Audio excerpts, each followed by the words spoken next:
দাওয়াত খেতে হলে আবার মানুষের দাওয়াতের অপেক্ষা করতে হয় নাকি? নিজেই তো দাওয়াত করা যায় ঘরে। তো রাত 10টা বাজে কিভাবে কি আয়োজন করলাম সেই ব্লগটাই আজকে শেয়ার করব, এবং বাংলাদেশ থেকে যে কাপড় চোপড় কিনে আনি যে, আর এখানে ডিসকাউন্টের সময় কাপড় দিয়ে আমি কিভাবে কি করি। তো চলো এত এত কাপড় নিয়ে আজকে ব্লগটি শুরু করে ফেলি। আমি সুমাইয়া সুমু, ফ্রান্স ব্লগার সুমু থেকে।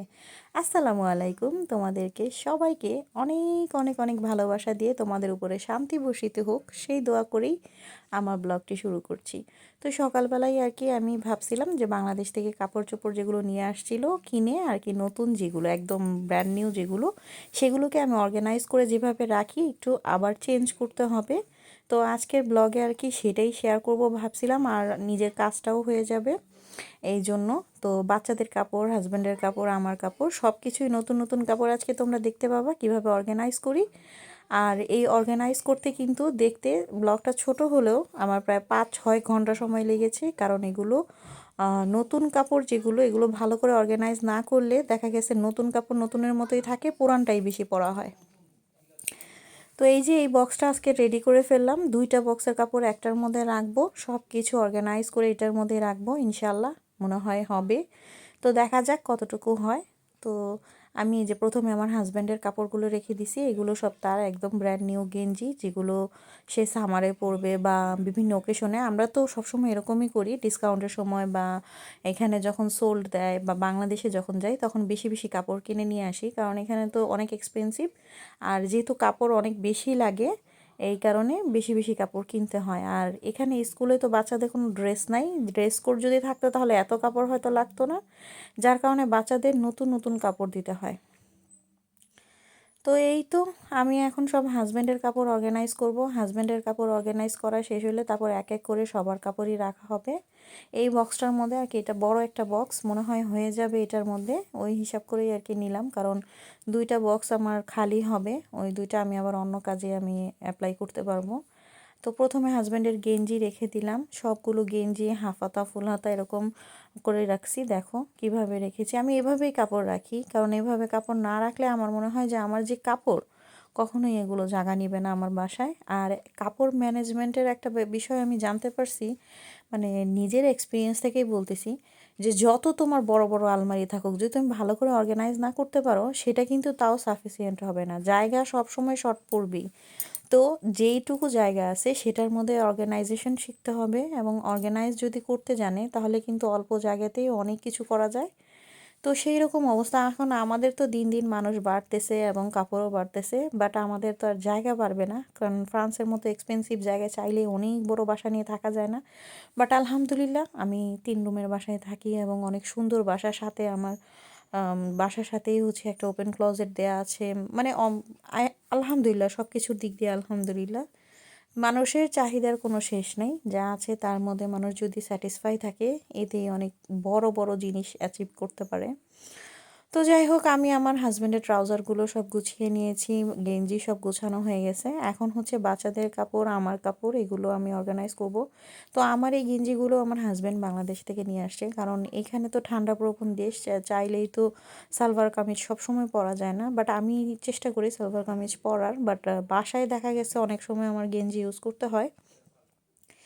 তো আমি কোনো দিনই বাইরে গেঞ্জি পরি না, বা কোনো দিন আমার এটা হয় নাই, বা পরবও না হয়তো, বা ভবিষ্যতেও কোনো দিন হয়তো পরা হবে না। তো বাসায় আর কি পরা হয়। তো এই যে এগুলো সব নতুন, আমার হাজব্যান্ড আর কি আমার বাংলাদেশে গিয়েছিল তখন আমার জন্য এগুলো নিয়ে আসছে। আমি আবার বাংলাদেশের কাপড়ই পরি, আমার কাছে যে কোনো কাপড়ই হোক বাংলাদেশেরটাই ভালো লাগে। এখান থেকে আমি এখানে খুব কমই কেনাকাটা করি, হয়তো কোট সেটগুলো কেনা হয়। তো এই যে বারবির গেঞ্জি আনছে, তার যেটা ভাল লাগছে সে নিয়ে আসছে তার পছন্দ মতো। তো তার পছন্দ খুবই ভালো, নো ডাউট, তার পছন্দর কোনো মানে অন্য কিছু হতে পারে না, তার পছন্দ খুবই ভালো। সে যে কোনো জিনিসই আনে খুব ভালো, তার মানে নিজের চয়েস, আমার কাছে ভালো লাগে। তো এই যে আমি এখন আমার কাপড়গুলো সব অর্গানাইজ করে ফেলছি, এখন এক বক্সের মধ্যেই হয়ে যাবে। এখন আমি হচ্ছে আমার মেয়ের কাপড়, ছোট ছেলের কাপড়, আর হচ্ছে মেজোটার কাপড় রাখবো। এই যে দেখতেই পাচ্ছ, এখন ওদের কাপড়গুলো আসলে কি হয়, মানে আমি হচ্ছে বয়স অনুযায়ী সাইজ অনুযায়ী রাখি। তো তোমাদেরকে একটা গেঞ্জি আমি রোল করে দেখাই আমি কিভাবে আসলে রাখি। তো নতুন কাপড় রাখার সিস্টেমটা আমার আলাদা। আমি নতুন কাপড় রাখলে এভাবে রাখি, যেগুলো একদম ব্র্যান্ড নিউ, একদম ভাঁজ অনুযায়ী, যে কাপড়ে যে ভাঁজ যেভাবে থাকে নতুন কাপড়ে সেই ভাঁজেই রাখি। এই যে দেখতেই পাচ্ছ, এভাবে করে রোল করে রেখে দিলাম। এক এক করে আমি এভাবে করে সবগুলো রোল করব। তো এই যে রোল করা শেষে আমি বক্সের মধ্যেও রেখে দিলাম। এই যে দেখতেই পাচ্ছ সব গুছানো হয়ে গেছে, ছেলের কাপড়, মেয়ের কাপড়, সবার কাপড় একটার মধ্যেই চলে আসছে। তো এইটাই অর্গানাইজেশনের বিষয়টা, এটাই। আর সাইডে একটু জায়গা রয়ে গেছে, তো সেই জায়গায় তো এখন আর ওখানে নতুন কাপড় যেহেতু আর নাই, তো সেইখানে আমি হচ্ছে মেডিসিন রেখে দিব। বাংলাদেশ থেকে ওর স্যালাইন আনা হয়েছিল। তোমরা আবার কেউ হাইসো না, কারণ বাংলাদেশের ওর স্যালাইন আমরা খাই। আমার কাছে মজাই লাগে। অনেক সময় হয় কি যে এখানকার ওর স্যালাইনগুলো না ভালো লাগে না, মিষ্টি মিষ্টি লাগে, ঠিক আছে। আর যেহেতু বাংলাদেশেরটা খেয়ে অভ্যস্ত, তো একটু প্রেশার হাই হলো বা একটুখানি দুর্বল লাগলো, যে কোনো সময় আমরা বাংলাদেশের ওর স্যালাইনটাই খাই। তো এই যে রেখে দিলাম, সেটা তোমাদেরকে একটা সিক্রেট দেখাই দিলাম। তো এখন এই যে এইটাই কিন্তু শেষ না, এখন এগুলো সব আলমারির মধ্যে রেখে দিতে হবে। কারণ এখানে যদি রেখে দেই, 5 মিনিট পরে এসে দেখবো সব কাপড় নিচে পড়ে গেছে, আমার ছেলে সব ফেলে দেবে। তো এই যে এই হচ্ছে সেই আলমারি। এই আলমারির উপরের সাইডে যে বক্সটা, সেইখানে আমি উপরের যে তাক, বক্স না সরি, সেই তাকের মধ্যে আমি হচ্ছে এখানে রেখে দিব। তো যেহেতু বক্সটা অনেক ভারী, আমি আমার হাজব্যান্ডকে ডাক দিলাম, সে এসে আর কি রাখবে। তো মোটামুটি এখানে এই এই বড় যে বক্সটা, এটা হয়ে যাবে। আর সাইডে অল্প একটু জায়গা হয়তো থাকতে পারে, তো সেইখানে হয়তো আমি অন্য কোনো কিছু অর্গানাইজ করব। তো এই আলমারির মধ্যে হচ্ছে শুধু একটাই তাক, আর সব হচ্ছে এখানে হ্যাঙ্গারিং করার আর কি জ্যাকেট, যেহেতু এখানে মানুষের জ্যাকেটও বেশি। ঠান্ডার দেশ, সামারের এক ধরনের জ্যাকেট, আবার হচ্ছে হালকা ঠান্ডার এক ধরনের। তো মানে জ্যাকেটের সংখ্যাই তো বেশি থাকবে, স্বাভাবিক এইটাই। তো এই যে রেখে দিছে আমার হিরো। হিরো হচ্ছে সব হিরোর মতো কাজ করে। তারপর দেখো এখনও কিন্তু কাপড় শেষ হয়নি, অনেক কাপড় রয়ে গেছে। এই যে আরও এগুলো সব ধুইছিলাম মেশিনে, সকালবেলা দিয়েছিলাম, তো মেশিন থেকে শুকিয়ে বের হয়েছে। এখন আবার এগুলোকে সব করবো। তো এখন এগুলো রেখে আমি এখন চলে যাব রান্নাবান্নার দিকে। আর আমার কিছু ভিডিও শ্যুট করতে হবে। তো এই যে এই ফ্রাইড রাইসটা ভিডিও শ্যুট করলাম, তো এখন চুলা টোলা আর পরিষ্কার করিনি, কারণ অনেক বেশি ক্লান্ত। এই ফ্রাইড রাইস আর হচ্ছে সেসেমি চিকেন আর হচ্ছে জর্দা, এটা শ্যুট করলাম। জর্দাটা আগে রান্না করছি, জর্দা মালাই জর্দাটা।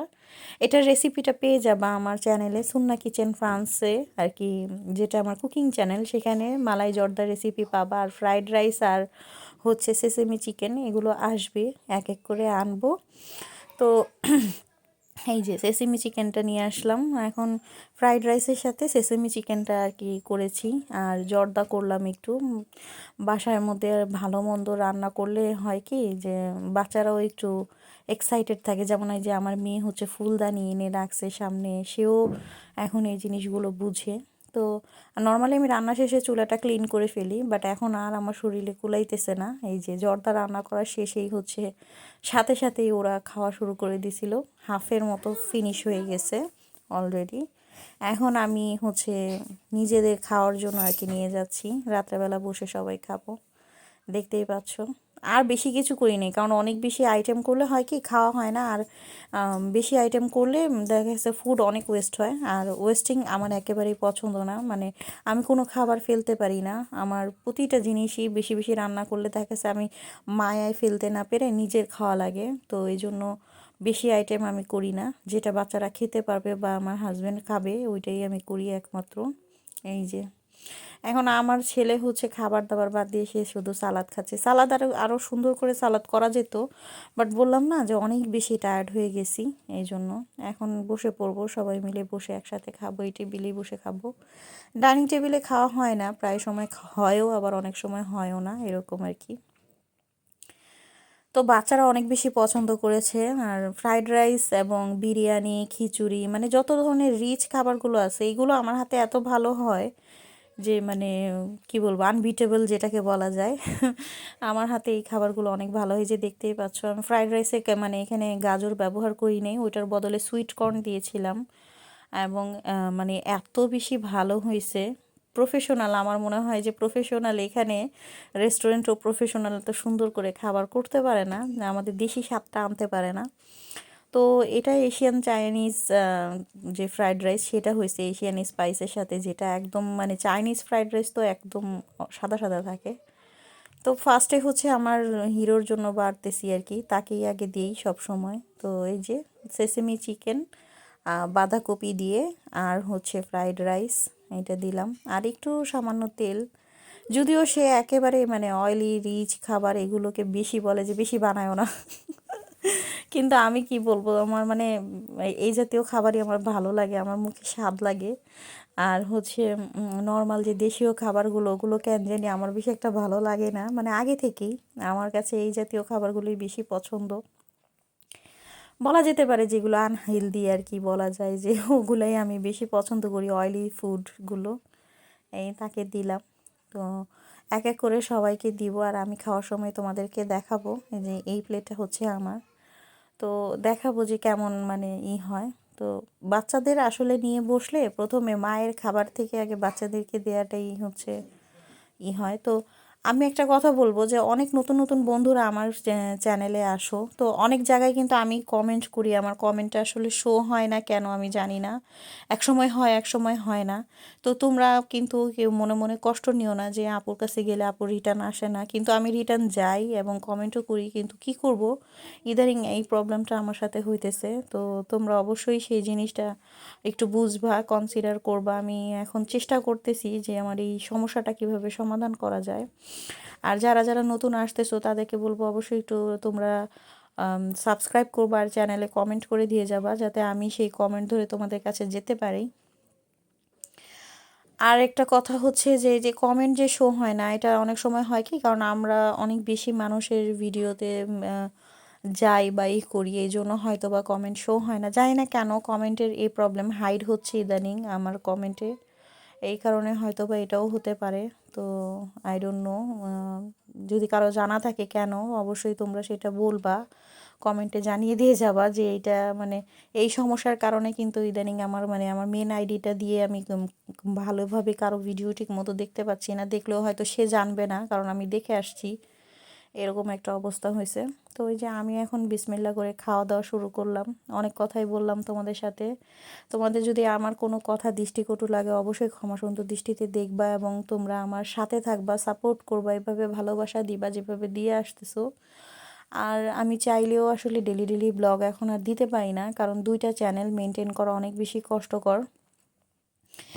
আর এখন হচ্ছে মোটামুটি খাওয়া দাওয়া শেষের দিকে, এখন একটু জর্দা খেয়ে নেবো, একদম বিয়েবাড়ি দাওয়াতে যেরকম করে জর্দা খায় না, যে যে প্লেটে খাওয়া দাওয়া শেষ করলো সেই প্লেটে খেয়ে নেয়, তো ওইভাবে তো মালাই জর্দা খাচ্ছি। আসলে এই খাবারগুলো অনেক বেশি মিস করি, বাংলাদেশের খাবার এগুলো, কিছু করার নাই, যেহেতু দেশে যেতে পারতেছি না, তো এখানেই নিজেরটা নিজে বানিয়ে খাবার এত বেশি পারফেক্ট হয়েছিল, কি বলবো, অনেক ভালো হয়েছিল। তো সবাই আমার ফ্যামিলির জন্য দোয়া করবা, আমার জন্য দোয়া করবা, এবং আমার সাথে থাকবে এভাবেই।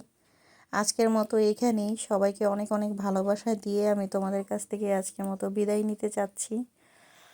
আর যারা যারা আমার চ্যানেলটিতে নতুন নতুন ভিজিট করতেছো তারা কিন্তু কেউ সাবস্ক্রাইব করতে ভুলবা না, সাবস্ক্রাইব করে অবশ্যই বেল আইকনটা তোমরা প্রেস করে দিবা, যাতে আমি কোনো নতুন ভিডিও দিলে তোমাদের কাছে পৌঁছে যায়। আর যারা যারা স্কিপ করে ভিডিও দেখো তাদের জন্য বলবো যে তোমরা যে স্কিপ করে ভিডিও দেখো এটাতে তোমাদের চ্যানেলেরই ক্ষতি হবে। আমি কোনো দিন কারো ভিডিও 1 সেকেন্ডের জন্য স্কিপ করি না। তো যাই হোক, সবাই ভালো থাকো, সুস্থ থাকো, ইনশাআল্লাহ তোমাদের সাথে দেখা হবে অন্য কোনো ব্লগে, অন্য কোনো নতুন নতুন গল্প নিয়ে। তো সবাইকে এই ভালোবাসা দিয়েই আমি শেষ করছি। আসসালামু আলাইকুম, thanks for watching, tata bye.